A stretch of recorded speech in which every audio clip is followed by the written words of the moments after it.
बुद्धिहीन तनु जान के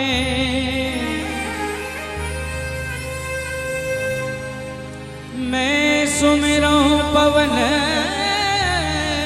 कुमार।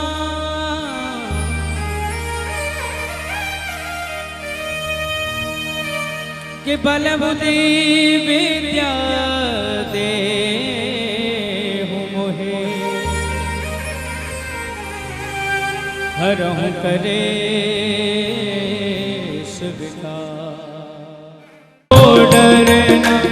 आपन तेज सवारो आपे तीनों लोग हांफते कांपे उत्साह निकट नहीं आवे महावीर जब नाम सुनावे ना से रोवे हरे सब पीड़ा जपत निरंतर हनुमत वीरा।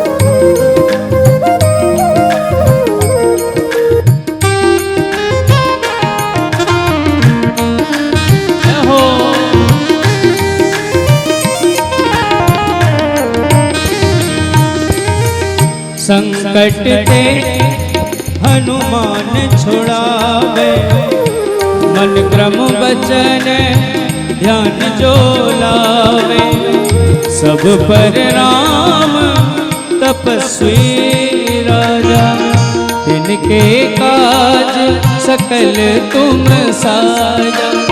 और मनोरथ जो कोई लावे सोई अमित जीवन फल पावे चारों युग प्रताप तुम्हारा है प्रसिद्ध जगत उजियारा। साधु संत के तुम रखवारे सुर निकंदन राम दुलारे अष्ट सिद्धि नवनिधि के दाता सुवर दीन जानकी माता।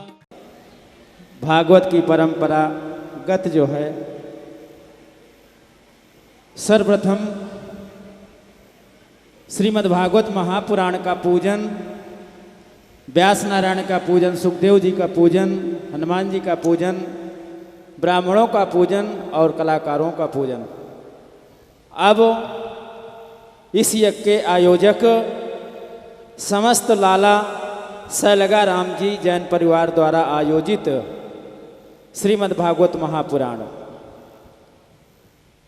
आकर के श्रीमद् भागवत महापुराण का पूजन करेंगे, फिर इसके बाद आरती करेंगे, फिर कथा में प्रवेश करेंगे।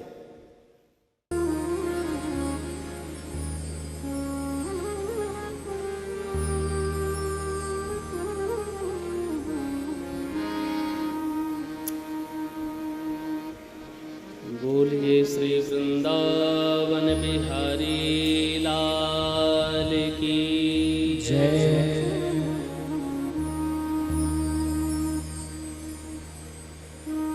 श्रीमद् भागवत महापुराण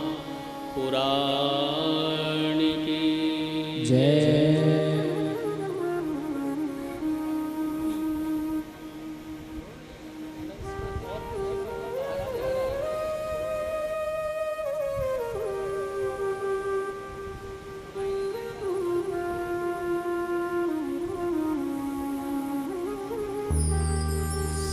युगल सरकार की जय।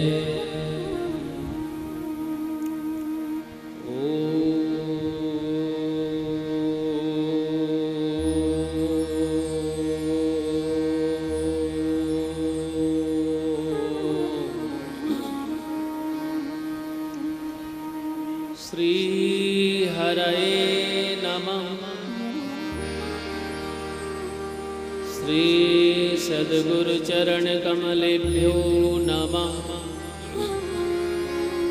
श्री मातृपितृ चरण कमलेभ्यो नमः।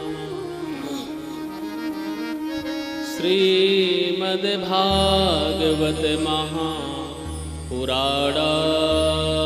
नमः।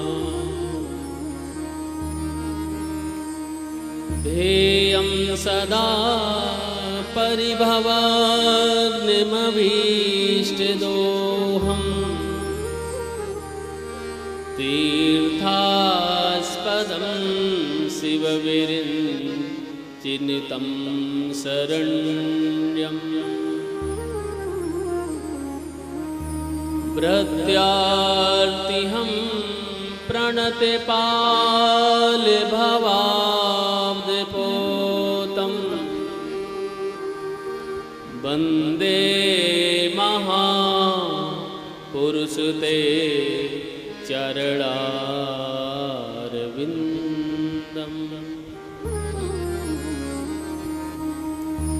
यो ब्रह्मरुद्रसुखनारदभीष्ममुख्यैः आलक्षितो न सहसा पुरुषस्य तस्य सत्यो वशीकरणचूर्णमनन्तशक्तिं तं राधिका चरणरेणुमनोस्मरामि। चैतन्यं शाश्वतं शान्तं व्योमातीतं निरञ्जनं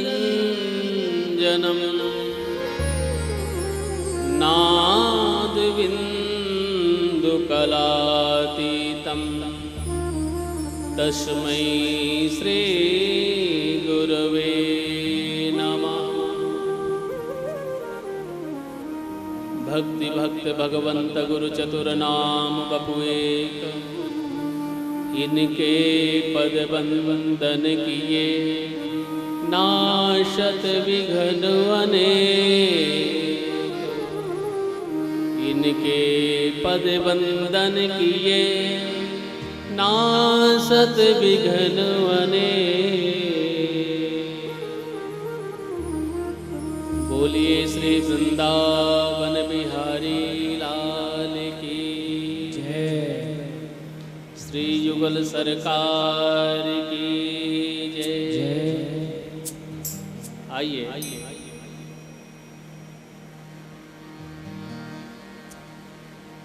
कथा श्रवण करने से पूर्व आप सब लोगों को स्तुति पत्रिका प्रदान की गई है। इस स्तुति पत्रिका में पहले नंबर की स्तुति है, यहाँ पर युगलाष्टकम लिखा हुआ है। युगलाष्टकम प्रयास करते हैं क्योंकि वेद भाषा देव भाषा जो है संस्कृत भाषा है और ग्रंथ हमारे जितने लिखे हुए हैं सब देव भाषा यानी संस्कृत भाषा में लिखे हुए हैं। इसमें आवाज ज़्यादा है।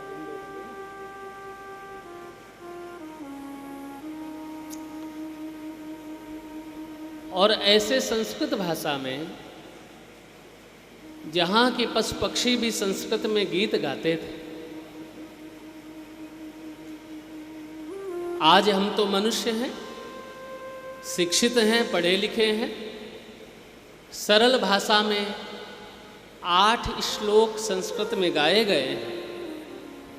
इन्हीं का मंगलाचरण करते युगल सरकार यानी राधा कृष्ण की पावन स्तुति करते हुए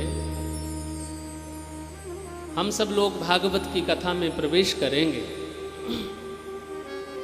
आइए बड़े भाव के साथ भगवान की पावन युगल स्तुति गाते हैं। यहाँ तक आपको बात समझ में नहीं आएगी, लेकिन जैसे जैसे आप सुनने लग जाएंगे तो उसका आनंद आने लग जाएगा। क्योंकि हिंदी भाषायाम राष्ट्रभाषायाम अस्ति। हर राष्ट्र की, हर देश की अलग अलग भाषा होती है। हम सब लोग उत्तर भारत में रहते हैं, हिंदी भाषी हैं, इसलिए हमारी मातृभाषा हिंदी भाषा कहलाई जाएगी। लेकिन जितनी स्तुतियाँ हैं, वेद हैं, शास्त्र हैं, उपनिषद हैं, भागवत जैसे अनूठे ग्रंथ हैं, ये सब देव भाषा यानी संस्कृत भाषा में लिखे गए हैं। इसलिए आइए बड़े भाव के साथ 8 श्लोकों का गायन श्री युगल सरकार की पावन, युगल मने जोड़ी, राधा और कृष्ण को युगल सरकार कहते हैं, सीताराम को युगल सरकार कहते हैं, पति पत्नी को भी युगल कह देते, युगल मने जोड़ा। तो ऐसे राधा कृष्ण की पावन स्तुति हम लोग गाते हुए, गुनगुनाते हुए श्रीमद् भागवत की कथा में प्रवेश करें।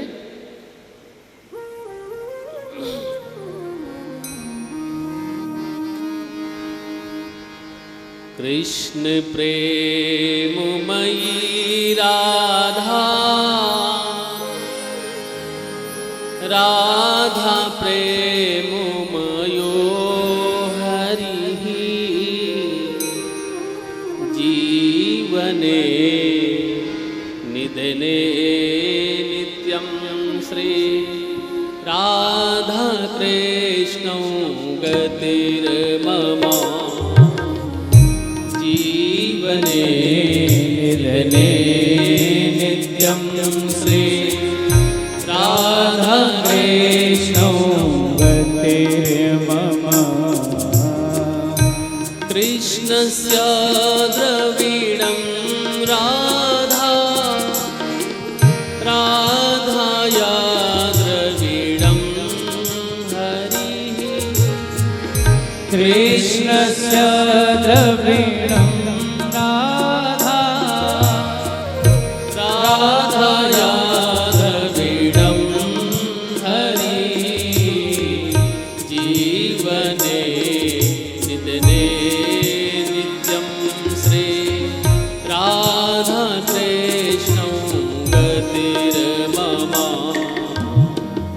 जीवने निधने नित्यं श्री राधा कृष्णौ गतिर्मम।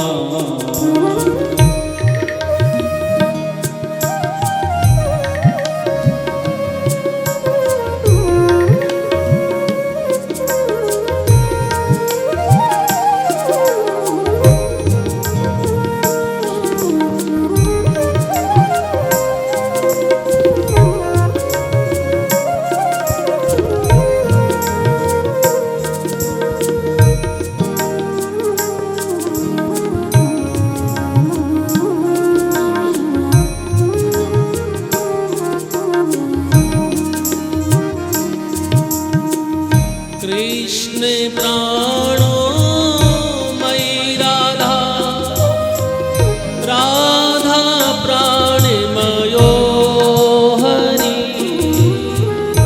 कृष्ण प्राण मयि राधा, राधा प्राणमयो हरि, जीवने निधने श्री राधा कृष्णौ गतिर्मम, जीवने निधने नित्यं श्री राधा कृष्णौ गतिर्मम। कृष्ण द्रवमयी राधा, राधा द्रवमयो हरिः, जीवने निधने नित्यं श्री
गतिर्मम जीवने निधने नित्यं श्री राधा कृष्णौ गतिर्मम कृष्ण गृहस्थिता राधा राधा गृहस्थितो हरिः जीवने निधने नित्यं श्री राधा कृष्णौ गतिर्मम जीवने निधने नित्यं श्री राधा कृष्णौ गतिर्मम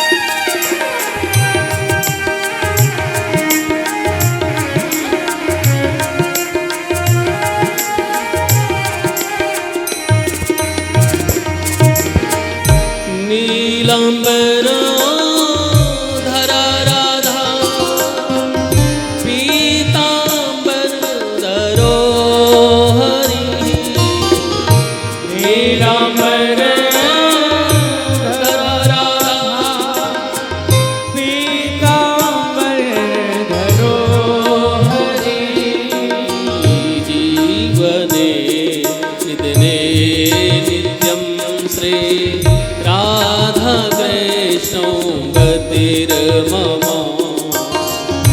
जीवने निधने नित्यं श्री राधा कृष्णौ गतिर्मम वृंदावनेश्वरी राधा कृष्णौ वृंदावनेश्वरः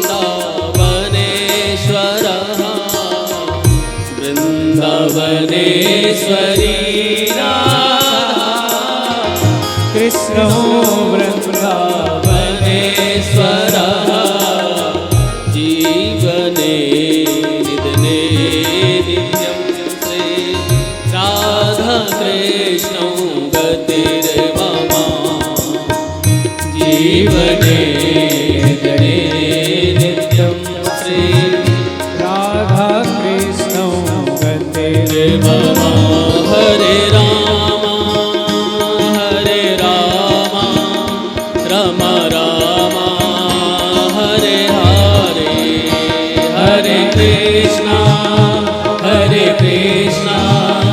कृष्ण कृष्ण हरे हरे हरे राम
क्या गाना है? हरे राम। कितना सरल मंत्र है, कठिन तो है ही नहीं। राम राम बोलते हैं तो हमने रामा कह दिया। हरे रामा, गुनगुनाइए। हरे रामा राम राम हरे हरे। हरे कृष्णा हरे कृष्णा कृष्णा कृष्णा हरे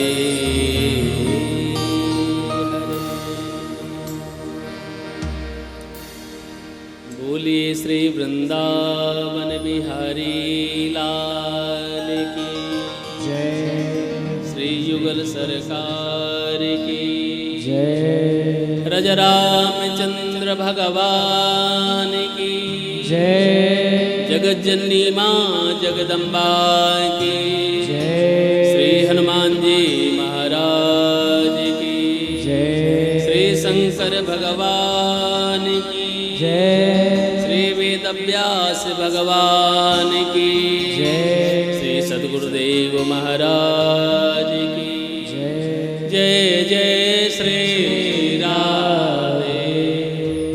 जय जय श्री राधे। जय जय श्री राधे।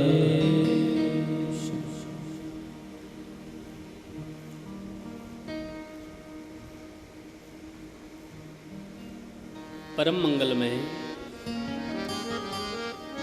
परात्पर अकारण करुणा वरुणालय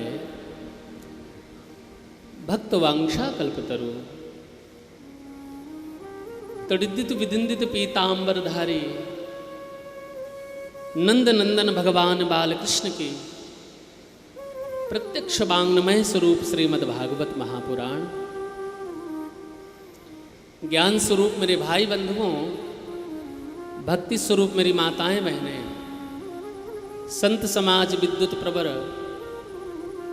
आज हम सब लोग एक मंच पर उपस्थित होते हुए श्राद्ध पक्ष मने पितृपक्ष के पावन पर्व में श्री बाड़मल जैन धाम घासो की पावन भूमि पर विराजमान है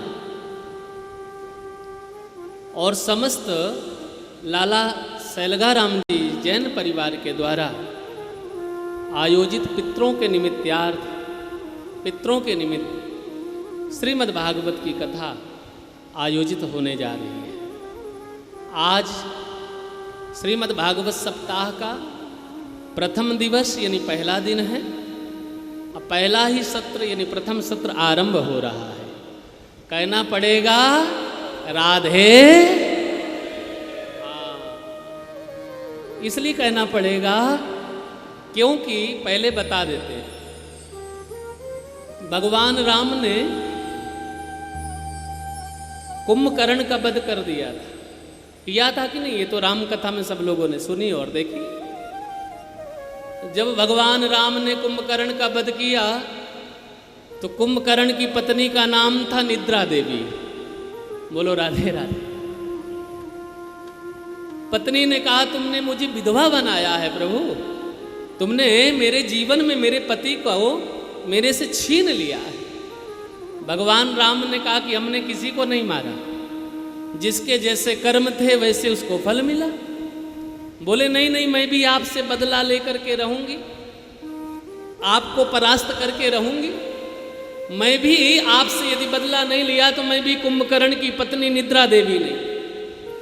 वहीं पर हनुमान जी खड़े हुए थे। हनुमान जी ने कहा कि तुम प्रभु से क्या बदला लोगे? बोले प्रभु, जितने जहाँ जहाँ सत्संग होंगे, जहाँ जहाँ कथा होगी, यदि मैंने आपके घर में, आपके आंगन में ताले नहीं लगवा दिए ना तो मेरा भी नाम निद्रा नहीं। भगवान बोले हमारा घर तो मंदिर होता है भाई, हमारा आंगन तो सत्संग होता है, वहां पर तुम ताले कैसे लगवाओगी? निद्रा बोली कि जब जब कथा होगी, सत्संग होगा, जीवन में कभी ऐसे मांगलिक कार्य करने का अवसर मिलेगा ना, तब तब मैं श्रोताओं के मुख पर, सिर पर जा करके बैठ जाऊंगी। और जब बैठ जाऊंगी तो वो सोने लग जाएंगे, और जैसे सोने लग जाएंगे तो आपकी कथा से प्रभु वंचित रह जाएंगे। इसलिए जब आपकी कथा ही नहीं सुनने दूंगी तो कैसे उनके जीवन में परिवर्तन आएगा। इसलिए बड़े सावधानी पूर्वक हनुमान जी खड़े खड़े देख रहे थे, बोले सुनो। मेरे राघव ने कहा कि मेरे मुख्य द्वार पर तो हनुमान जी खड़े रहते हैं, जहाँ जहाँ कथा, जहाँ जहाँ सत्संग, वहाँ तो सच्चे श्रोता, सच्चे सेवक तो हनुमान जी। हनुमान जी ने कहा कि बिना इजाजत के आप हमारे सत्संग भवन में जा नहीं सकते जहाँ प्रभु का सत्संग होता है। प्रभु से बोले कि प्रभु मुझे तो भक्तों के सिर पर जाना ही है। तो भगवान बोले सुनो हनुमंत लाल, रोकना नहीं, लेकिन जो बुलावे उसी के पास जाना। मान लो अब ठास भोजन, आहा सुबह पनीर पकौड़े, फिर कचौड़ी, फिर पूड़ी, फिर सब चकाचक खाए थे। अब उसके बाद में तान करके खा लिया ठास भोजन, तो चाप निद्रा। भैया अधिक भोजन के बाद फिर नींद निश्चित आती है। इसलिए हमने सुबह से देखो कुछ नहीं पाया, हमने केवल फल लिया है, ये बच्चे साक्षी होंगे। आपने बहुत कहा कि महाराज जी कुछ ले लो, महाराज जी कुछ ले लो। भैया युक्ताहार विहारश्च, भगवान श्री कृष्ण कहते हैं कि जो मेरी साधना करना चाहता है ना, जो बिल्कुल से पवित्र निर्मल रह करके भागवत की कथा सुनना चाहता है ना, तो महाराज फलाहार लो या फुलाहार, शब्दों को गौर करना। फलाहार या फुलाहार। फुलाहार का मतलब कि एक भी इंच जगह ना हो पेट में। चाहे फलाहार रह करके कथा सुन लेना, चाहे फुलाहार माने ठास भोजन करके कथा सुन लेना, कोई अपराध नहीं, कोई पाप नहीं। लेकिन पाप कहाँ है? यदि हमने फलाहार रह करके भी नींद को बुला लिया, कथा में विघ्न पड़ गया, सो गए, तो पाप है। ऐसे ही हमने चाहे पनीर के रोज पकौड़े खा करके आवें, लेकिन कथा के बीच में सोना नहीं, थोड़ा सा चित्त वृत्ति को भगवान के चरणों में समर्पित करना, और ये सुख का विषय है। देखो कितनी बढ़िया व्यवस्था की गई है जैन परिवार के द्वारा, सिंगल परिवार के द्वारा। आपको गर्मी ना लगे तो कूलर की व्यवस्था, आपके घुटने जवाब दे गए तो सोफों की व्यवस्था है, आपको नीचे ये महाराज कालीन न चुभे तो गद्दों की और चद्दरों की व्यवस्था है, प्यास लगे तो पानी की व्यवस्था है। सारी व्यवस्था श्रोताओं के लिए है।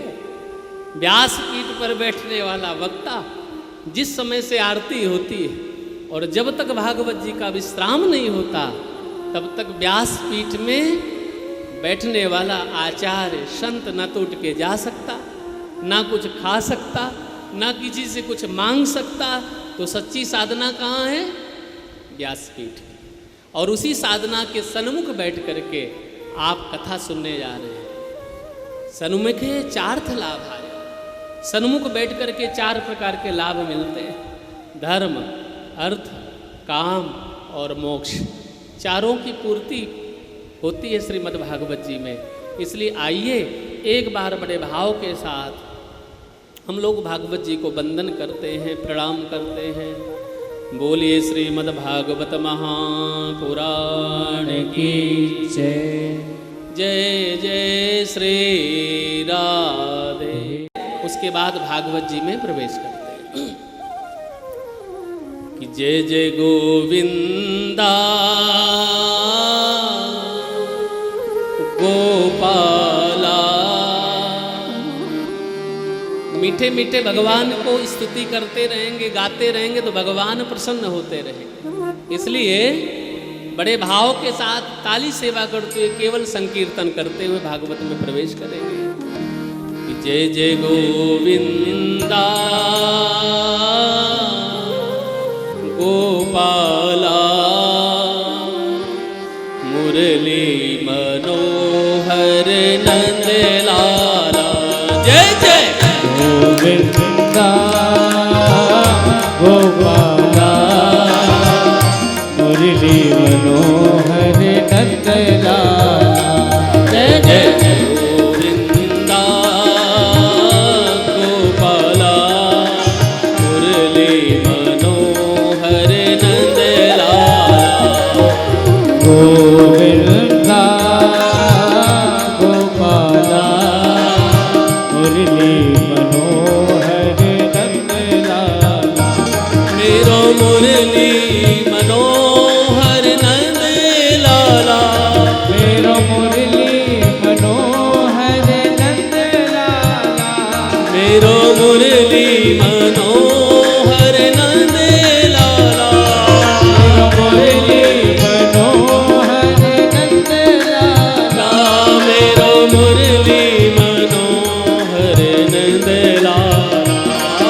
गोविंदा गोपाला मुरली मनोहर नंदलाला।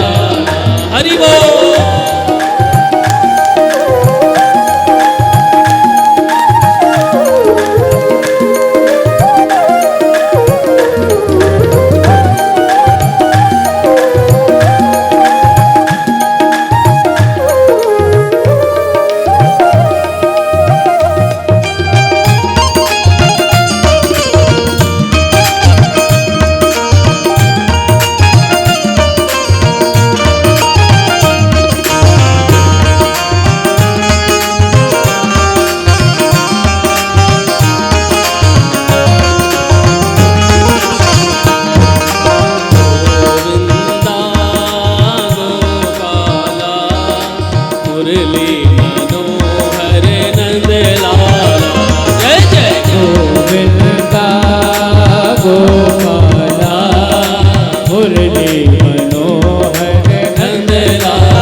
जय जय गोविंदा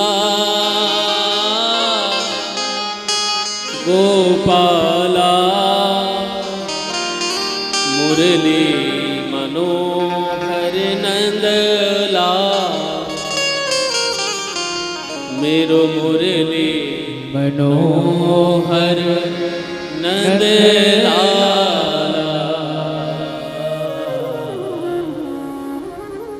बोलिए नंद के लाला की जय हो।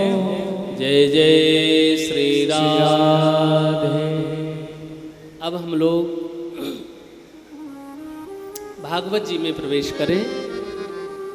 सबसे पहले तो इस बात को समझना है कि भागवत क्या है,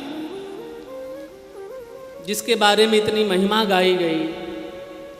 ऋषि महात्मा अमलात्मा मिबलात्मा मुनिंद्रगण सिद्धगण योगीगण जिस ग्रंथ को गान करते रहे, सुनते रहे, और जिन्होंने भागवत के श्लोकार्धम श्लोक पादम यानी एक श्लोक का आधा चरण भी जिन्होंने भागवत की जी का सुन लिया ना, उनके पूर्वजों का उद्धार हो जाता है। यहाँ तो भागवत में 18,000 श्लोक हैं, एक दो श्लोक नहीं, 18,000 श्लोक हैं। भागवत में 335 अध्याय हैं। जिस ग्रंथ को, जिस पुस्तक को हम लोग रखे हैं ना, इस ग्रंथ में 12 स्कंध, 335 अध्याय और 18,000 श्लोकों की ब्रह्म संहिता है। इसका नाम ही भागवत है। समझिएगा थोड़ा सा। 12 स्कंद मतलब 12 खंडों में बटा हुआ है। 335 अध्याय में भागवत को लिखा गया। संख्या बनती है 18,000 श्लोक। 18,000 श्लोकों की संहिता का नाम ही श्रीमद् भागवत है। ये भागवत क्यों इतनी प्रसिद्ध हुई? पितरों के कल्याणार्थ श्राद्ध पक्ष में, पितृ पक्ष में हम लोग भागवत क्यों सुनते हैं? और यदि भागवत कहाँ से आई, क्यों आई, किसके लिए आई भागवत, और भागवत का इसका इतना गुणगान क्यों किया गया? अनेक प्रश्न खड़े होते हैं। देखिए, भागवत के 12 स्कंद हैं, लेकिन भागवत में महात्म की जो कथा कही गई, भागवत के महात्म का मतलब भागवत जी की महिमा गाई गई, भागवत जी के बारे में बताया गया, भगवान के बारे में बताया गया कि भगवान कैसे हैं, भागवत कैसे हैं। तो एक चीज़ समझ लेना, भगवान में और भागवत में कोई अंतर नहीं। भगवान नाम सुनते हैं और भागवत का दर्शन करते हैं। जैसे मंदिर में आप लोग जाते हैं ना, मंदिर में भगवान को प्रणाम करते हैं और भगवान के विग्रह का दर्शन करते हैं। ठीक उसी प्रकार से जब हम भागवत भवन में, भागवत के आंगन में भागवत सुनने के लिए आते हैं ना, तो भगवान का तो चिंतन करते हैं, और भगवान के रूप में जैसे मंदिर में जाते हो ना, तो मंदिर के आंगन में खड़े होकर के आप किसका दर्शन करते हैं? भगवान जी का। किसी भी मंदिर में जाते हो तो किसी देवता का ही तो दर्शन करते हो। तो आज ये बाड़मल धाम जो है ना, ये भागवत मंदिर है, भागवत भवन है। क्या पता था इतने सुंदर भवन का निर्माण किस निमित्त कराया जाएगा? क्या किसी को पता था कि कभी इस भवन में हमारे पूर्वजों की कल्याणार्थ भागवत भागीरथी यहाँ प्रकट होगी? और ऐसी भागवत भागीरथी प्रकट होगी जो संसार के कल्याण के लिए, नगर बस्ती के कल्याण के लिए ऐसे विशाल ग्रंथ को हम लोग सुनेंगे और यहाँ पर दर्शन करेंगे। सज्जनों, ये भागवत जिस प्रकार से मंदिर में जाते हैं, मंदिर के आंगन में खड़े होकर के किसका दर्शन करते हैं? मंदिर में जाने का मतलब कि हम भगवान का दर्शन करें। ऐसे ही जब भागवत जी की कथा सुनने आप लोग इस भवन पर, इस आंगन में, इस प्रांगण पर आ गए, तो जैसे आप भवन में प्रवेश करते हैं तो किसका दर्शन करते हैं? भागवत जी का।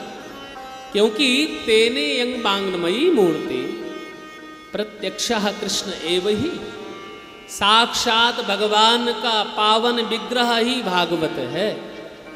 क्योंकि जब भगवान द्वापर के अंत में भगवान कृष्ण जब अपनी लीला को पूर्ण करके अपने धाम जाने लगे, भगवान श्री कृष्ण जब अपनी लीला को पूर्ण करके गीता का ज्ञान दे करके, महाभारत जैसे विशाल युद्ध को करा करके, पांडवों को राजगद्दी प्रदान करा करके द्वारिका में भगवान द्वारिकापुरी पर विराजमान हुए। और जब भगवान द्वारिकाधीश इस धराधाम पर, इस धरती से पापों को नष्ट करा करके धर्म की स्थापना करते हुए जब भगवान जाने लगे ना, तो 33 करोड़ देवी देवताओं के विमान आकर के भगवान के सामने खड़े हो गए। कितने विमान? 33 करोड़ देवी देवताओं के विमान भगवान श्री कृष्ण, योगेश्वर भगवान श्री कृष्ण के सन्मुख देवी देवता अपने अपने विमान लेकर के खड़े हुए। जैसे अपने अपने विमान लेकर के खड़े हुए तो भोले बाबा ने कहा, कन्हैया आपने इस ब्रजधाम में, इस धराधाम की लीला करी, और भगवान श्री कृष्ण इस धराधाम पर 125 वर्ष रहे। बोलो राधे राधे। कितने वर्ष? 125 वर्ष भगवान इस धरती पर रहे। सज्जनों, 11 वर्ष भगवान ब्रज वृंदावन में, गोकुल में, वृंदावन में, नंदगांव, बरसाना आदि में 11 वर्ष 56 दिन भगवान रहे। 11 वर्ष के बाद 14 वर्ष भगवान मथुरा में रहे, राजगद्दी पर अपने नाना जी को राजगद्दी दिला करके राज का संचालन किया। तो 11 और 14 मिलाकर के कितने हुए? 25 वर्ष भगवान ब्रज वृंदावन मथुरा आदि में रहे। और उसके बाद भगवान जब मथुरा में कंस का वध करके और जरासंध के उद्धार के लिए, जरासंध के डर के मारे भगवान मथुरा छोड़ करके द्वारिकापुरी पधारे। गुजरात में बीच समुद्र में द्वारिकापुरी में भगवान विराजमान हुए और 100 वर्षों तक भगवान द्वारिकापुरी में रहे। तो 100 वर्ष गुजरात और 25 वर्ष ब्रज वृंदावन मथुरा आदि में, तो कितने वर्ष भगवान रहे? 125 वर्ष भगवान इस धराधाम पर रहे। और जब 125 वर्ष भगवान रहे, धर्म की स्थापनार्थ यहाँ पर आए भगवान श्री हरि, तो सज्जनों, जब भगवान अपने धाम को जाने लगे,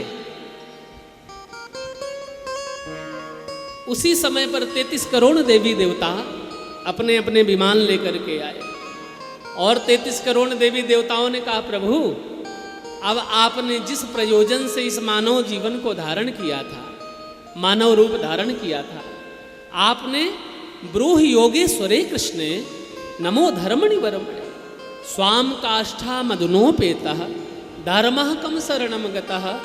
धर्म की स्थापनार्थ, धर्म की रक्षार्थ आप इस धराधाम पर मानव रूप धारण करके आए थे, और अब धर्म की स्थापना हो गई, अब आपकी लीला पूर्ण हो गई। 125 वर्ष आप इस धरती पर रहे, अब चलो देवलोक चलो। भगवान बड़े असमंजस में पड़ गए, विचार करने लगे, मैं अकेला और 33 करोड़ देवी देवता अपने अपने विमान लेकर के खड़े हैं कि प्रभु इसमें बैठो, इसमें बैठो, इसमें बैठो। बोले बाबा, बोले सरकार हमारे विमान पर बैठ करके हमारे लोग चलो। ब्रह्मा जी बोले, प्रभु आप हमारे विमान पर बैठो, हमारे ब्रह्मलोक चलो। माँ भगवती जगदम्बा पराम्बा अपने विमान पर बिठा करके अपने देवी लोक ले जाने के लिए तैयार हुई। देवराज इंद्र ऐरावत हाथी छोड़ दिए, बोले सरकार इस पर बैठ करके चलो।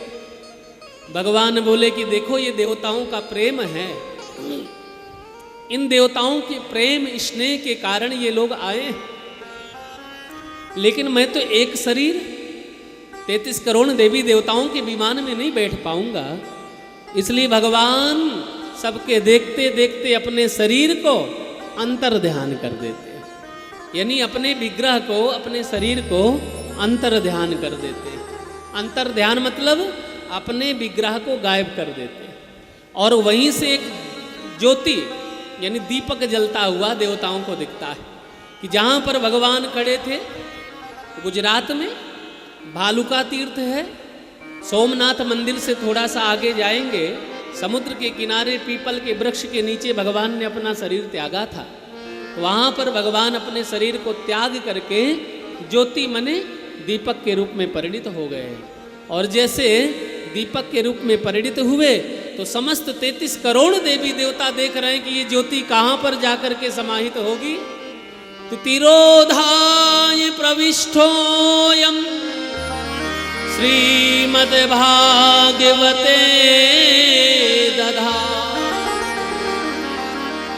आज भगवान के विग्रह से ज्योति निकली, और 33 करोड़ देवी देवताओं के सामने से वो ज्योति आकाश मार्ग में उड़ते हुए, जहाँ पर भागवत जी का विग्रह रखा था, भागवत जी विराजमान थी, सबके सामने भागवत जी में जाकर के कृष्ण अपनी ज्योति को समाहित कर देते हैं। तभी तो भागवत साक्षात कृष्ण का विग्रह है। देखो, पानी में, वाटर में और जल में कोई अंतर नहीं समझना। यदि जल कहा तब भी पानी है, पानी कहा तब भी जल है, वाटर कहा तब भी जल ही है। इसलिए भगवान के पावन विग्रह के रूप में साक्षात भागवत जी विराजमान है। इसलिए भागवत जी की महिमा इतनी गाई गई है। बोलो रामचंद्र भगवान की जय। अब तो समझ गए होंगे भागवत क्या है। थोड़ा सा पहला दिन है, थोड़ा समझाना पड़ेगा। तो भगवान के ज्योति यानी भगवान के शरीर से जो ज्योति निकली, वो ज्योति ही साक्षात भागवत जी में समाहित हो गई। तभी से तेने यंग बांग्मयी मूर्ति प्रत्यक्षः कृष्ण एव ही। साक्षात कृष्ण का प्रत्यक्ष मूर्तिमान रूप इस कलयुग में भागवत जी हैं। इसलिए भागवत जी की महिमा का वर्णन शास्त्रों में गाया गया है। बोलिए भागवत भगवान की जय। पहली बात तो समझ में आ गई होगी। अब दूसरी बात ये कहना चाहेंगे कि भागवत इतना विशाल ग्रंथ है, तो हमारे घसो धाम में कैसे आई ये भागवत, ऐसा देवतुल्य ग्रंथ है? तो देखो, पहले भागवत जो है धरती पर नहीं था। भागवत जी को कहने वाले भगवान विष्णु हैं, भगवान नारायण हैं। नारायण भगवान ने 4 श्लोकों में सबसे पहले ये ज्ञान जो दिया ना, वो ब्रह्मा जी को दिया। जब भगवान विष्णु प्रभु नारायण क्षीर सैया पर विराजमान हैं, हाथ की तकिया लगा करके, लक्ष्मी जी अभी प्रकट नहीं हुई है, समुद्र मंथन नहीं हुआ है, केवल अकेले नारायण भगवान हैं। ऐसे नारायण भगवान की नाभि से ब्रह्मा जी प्रकट हुए हैं। ये कथा आगे सुनाई जाएगी। और ब्रह्मा जी को सृष्टि करने का आदेश दिया था। ब्रह्मा जी घबरा गए तो भगवान समझ गए कि ब्रह्मा की बस की बात नहीं है, इसलिए आज भगवान अपने मुख से भागवत के 4 मंत्र प्रदान किए और ब्रह्मा जी से कहा, ब्रह्मा जी इन्हीं 4 मंत्रों का स्मरण करते रहना, जप करते रहना, स्मरण करते रहना, निश्चित रूप से तुम सृष्टि का विस्तार करोगे। तो सबसे पहले भगवान नारायण ने 4 मंत्र भागवत के ब्रह्मा जी को दिया। तो नारायण लोक यानी वैकुंठ से ब्रह्मलोक में भागवत आ गई, क्योंकि ब्रह्मा जी लेकर के आए। उसके बाद सज्जनों, उसके बाद ब्रह्मा जी ने अपने पुत्र नारद जी को श्रीमद् भागवत की कथा सुनाई। 4 ही मंत्र ब्रह्मा जी ने नारद जी को दिए, क्योंकि एक बार ब्रह्मा जी आंख बंद करके बैठे थे। नारद जी समझ रहे थे कि पितामह ब्रह्मा ही सृष्टि के मालिक हैं। जैसे भोर में प्रणाम करने आए तो भगवान पितामह ब्रह्मा समाधि भाषा में बैठे हुए थे, और जैसे समाधि भाषा में बैठे थे तो नारद जी को बड़ा आश्चर्य हुआ। नारद जी ने जब समाधि खुली तो पितामह ब्रह्मा से पूछ लिया कि अरे पिताजी, आप किसका स्मरण कर रहे हैं? तब ब्रह्मा जी ने कहा कि मैं तो परम सत्ता नारायण भगवान का स्मरण कर रहा हूं। तो नारायण भगवान की महिमा का गुणगान ब्रह्मा जी ने अपने मुख से नारद जी से किया, और भागवत के जिन 4 मंत्रों को पितामह को नारायण भगवान ने ब्रह्मा जी को जो 4 मंत्र दिए थे, उन्हीं 4 मंत्रों को नारद जी को सुना दिया। अब नारद बाबा ने 4 मंत्र भागवत के सुन करके देवदत्ताम मिमाम बीड़ा स्वर ब्रह्मो विभूषिताम, बीड़ा की झनकार करते हुए 4 मंत्रों का स्मरण करते हुए धरती में भ्रमण करने लगे। और जैसे कहते हैं कि धरती पर भ्रमण करने के लिए आए हैं ना, तो धरती का स्वर्ग जो है ना, वो है हिमालय। हिमालय में भी बद्रीनाथ धाम, बहूनि संस तीर्थानि दिवभूमौ रसासु च, बदरीश्रदसं तीर्थं नाभूतं न भविष्यति, बदरीश्रदसं तीर्थं नाभूतं न भविष्यति। बद्रीनाथ जैसा तीर्थ धरती में कहीं नहीं होगा। रसासु मने पाताल लोक में, बहूनि संत तीर्थानि दिव भूमौ रसासु च, देवलोक में ऐसा कोई तीर्थ नहीं, पाताल लोक में ऐसा कोई तीर्थ नहीं, और धरती का स्वर्ग बद्रीनाथ, जहाँ पर आज नारद जी ने वही 4 मंत्र वेदव्यास जी को सुनाए, और वेदव्यास जी ने 4 मंत्रों से विस्तार कराते हुए 18,000 श्लोक गणेश जी के माध्यम से लिखा, और उसी ग्रंथ का नाम भागवत पड़ा। अब बात समझ में आ गई क्या? तो कस्मै येन विभासितो यमतुलो ज्ञान प्रदीपः पुरः, तद्रूपेण च नारदाय मुनयो कृष्णाय तद्रूपिणम्। कस्मै येन विभासितो यमतुलो ज्ञान प्रदीपः पुरः, ज्ञान का पुंज कम्म ने नारायण ने ब्रह्मा जी को दिया। ब्रह्मा जी ने यही 4 मंत्र नारद जी को, नारद जी ने वेदव्यास जी को दिया, और वेदव्यास जी ने श्री सुखदेव जी महाराज को भागवत की कथा सुनाई थी, और सुखदेव जी ने गंगा के पावन तट पर सुकताल में बट वृक्ष के नीचे भारत के सम्राट परीक्षित को 7 दिन में मृत्यु का श्राप मिल गया था। 7 दिन में मोक्ष दिलाने के लिए श्रीमद् भागवत की कथा पतित पावनी माँ गंगा के पावन तट पर बैठ करके भागीरथी गंगा, यानी गंगा को हम भागीरथी गंगा कहते हैं क्योंकि भगीरथ जी ही लेकर के आए, तो भागीरथी के पावन तट पर बैठ करके भागवती गंगा श्रवण कराई है। ऐसे भागवती गंगा को श्री वेदव्यास जी ने सुखदेव जी को कही और सुखदेव जी ने राजा परीक्षित को। जब राजा परीक्षित को कथा कही तो हजारों संत महात्मा कथा सुन रहे थे। उसी सभा पर सूत जी महाराज बैठ करके कथा सुन रहे थे। वही सूत जी ने भागवत की कथा सुनने के बाद नैमिषारण्य में जाकर के 88,000 महात्माओं को कथा कही। वहीं से कथा आरंभ होती। बोलो राधे राधे। अब समझ में आई? ये कथा नैमिषारण्य से आरंभ हुई, लेकिन आप लोगों को समझाने के लिए इतनी दूर से सब कुछ बताना पड़ा। ऐसी नैमिषारण्य है कहाँ पर? नैमिषारण्य सीतापुर जनपद में, लखनऊ के समीप उत्तर प्रदेश में चक्र तीर्थ नाम का तीर्थ है।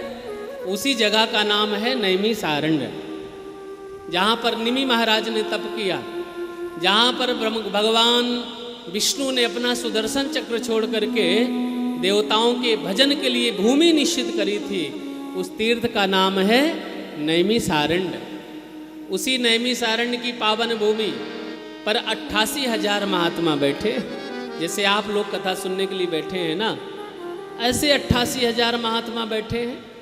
उन 88,000 महात्माओं में एक महात्मा भागवत की कथा सुनाने के लिए ऊंचे सिंहासन पर बैठे। उनका नाम है सूत जी। सूत जी ने शौनकादिक ऋषियों को श्रीमद् भागवत की कथा देव पितरों के कल्याणार्थ, मानव के कल्याणार्थ भागवत की कथा कही है। इसलिए ऐसी कथा, भागवत की कथा 5 जगह से होते हुए 6वें जगह नैमिषारण्य में पहुंची कि तम शुद्धम विमलम विशोकमृतम सत्यम परम धीमहि, सत्यम परम धीमहि। ऐसे विमल शुद्ध परम आनंद को देने वाली भागवत की कथा निर्मल है, पवित्र है, शुद्ध है, गंगा जल जैसी निर्मल शुद्ध है। ऐसे भागवत जी के श्री चरणों में हम सब लोग वंदन करते हैं, प्रणाम करते हैं। बोलिए श्रीमद् भागवत महापुराण की जय। अब ये तो हुई भागवत की चर्चा विरज की गलियन में। आइए बड़े भाव के साथ विरज की यानी वृंदावन की पावन गलियों में बैठे नरवाना में रहेंगे, यानी घासो धाम में रहेंगे, लेकिन मन से वृंदावन पहुंच करके परिक्रमा लगा करके राधा रानी का दर्शन करके हम सब लोग आते हैं। चले मन से, एक बार मन से वृंदावन होकर के आते हैं। बोलो वृंदावन बिहारी लाल की जय।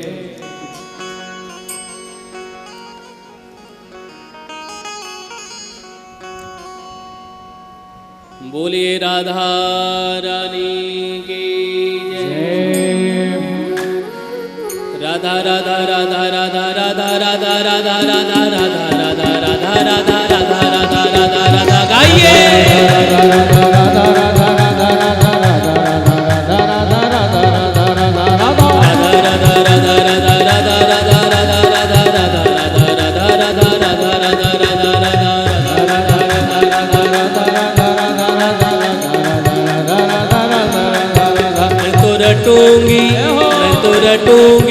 मैं तो रटूंगी राधा राधा नाम विरज की गलियन में।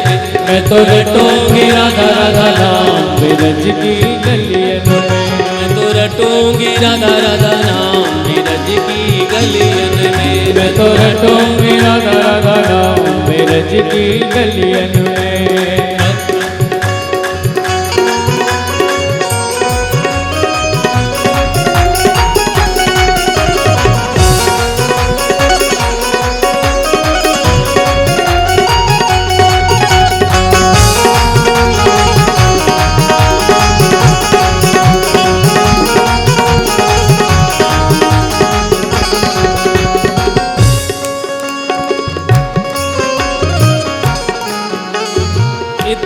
डोलूं कहीं कहीं राधा, इत उत डोलूं कहीं कहीं राधा, इत उत डोलूं कहीं कहीं राधा, इत उत डोलूं कहीं कहीं राधा। मिट जाए जीवन की बाधा, मिट जाए जीवन की बाधा, इत उत डोलूं कहीं कहीं राधा, इत उत डोलूं कहीं कहीं राधा। मिट जाए जीवन की बाधा, मिट जाए जीवन की बाधा, और मिल जाए और मिल जाए और मिल जाए घनश्याम बिरज की गलियन में, और मिल जाए घनश्याम बिरज की गलियन में। मैं तो रटूंगी राधा राधा नाम बिरज की गलियन में, मैं तो रटूंगी राधा राधा नाम बिरज की गलियन में। रहूं खोई खोई, रहूं खोई खोई, रहूं खोई खोई आटो याम बिरज की गलियन में, रहूं खोई खोई आटो याम बिरज की गलियन में। सुनो, दुनिया में केवल भगवान का दरबार ऐसा है जहाँ पर लोक लज्जा का त्याग करके अपने सारे पदों को छोड़ करके कहते हैं कि जो भगवान के भजन में, भगवान के कीर्तन में, भगवान के उत्सव में सहयोग करते हैं, आनंदित हो करके जो भगवान के कीर्तन में नाचते हैं, फिर उनको दुनिया में नाचने की जरूरत नहीं है। इसलिए दुनिया में नाचने की क्या हो सकता है, इसलिए दोनों हाथ उठाइए, हरि बोल।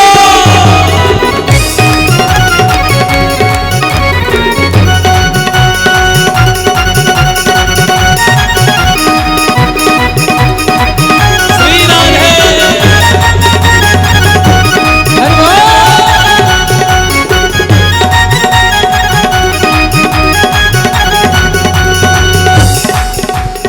उलझ उलझ ब्रज की करलन में, उलझ उलझ ब्रज की करलन में, उलझ उलझ ब्रज की करलन में, उलझ उलझ ब्रज की करलन में। सेवा कुंज में या निधि वन में, सेवा कुंज में या निधि वन में, सेवा कुंज में या निधि वन में, सेवा कुंज में या निधि वन में। उलझ उलझ ब्रज की करलन में, उलझ उलझ ब्रज की करलन में, सेवा कुंज में या निधि वन में, सेवा कुंज में या निधि वन में। हो जाए हो जाए हो जाए जीवन की शाम बिरज की गलियन में, हो जाए जीवन की शाम बिरज की गलियन में। रटो राधा राधा नाम बिरज की गलियन में। हरि बोल।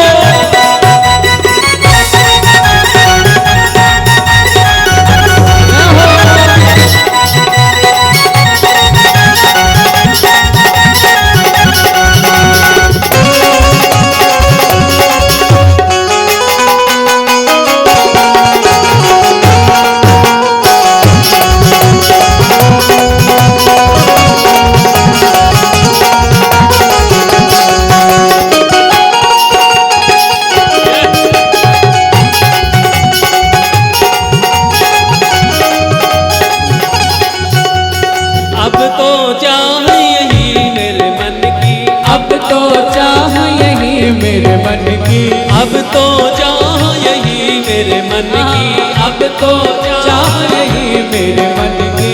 धूल मिले मोहि हरि चरणन की, धूल मिले मोहि हरि चरणन की। अब तो चाह यही मेरे मन की, अब तो चाह यही मेरे मन की। धूल मिले मोहि हरि चरणन की, धूल मिले मोहि हरि चरणन की। धूल मिले मोहि हरि चरणन की, धूल मिले मोहि हरि चरणन की। और तन से और तन से और तन से निकले प्राण बिरज की गलियन में, और तन से निकले प्राण बिरज की गलियन में। मैं तो रटूंगी राधा राधा नाम बिरज की गलियन में, मैं तो रटूंगी राधा राधा नाम बिरज की गलियन में। कोई कोई आटो रहूं कोई कोई आठो याम ब्रज की गलियन में।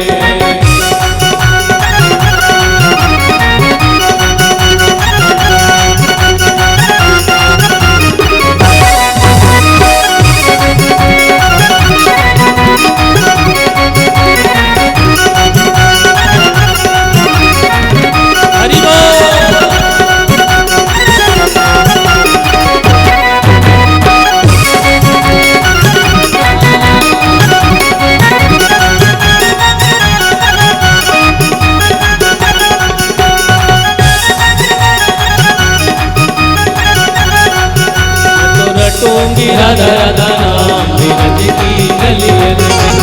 रटूंगी राधा राधा नाम ब्रज की गलियन में। रहूं कोई कोई, रहूं कोई कोई, रहूं कोई कोई आठो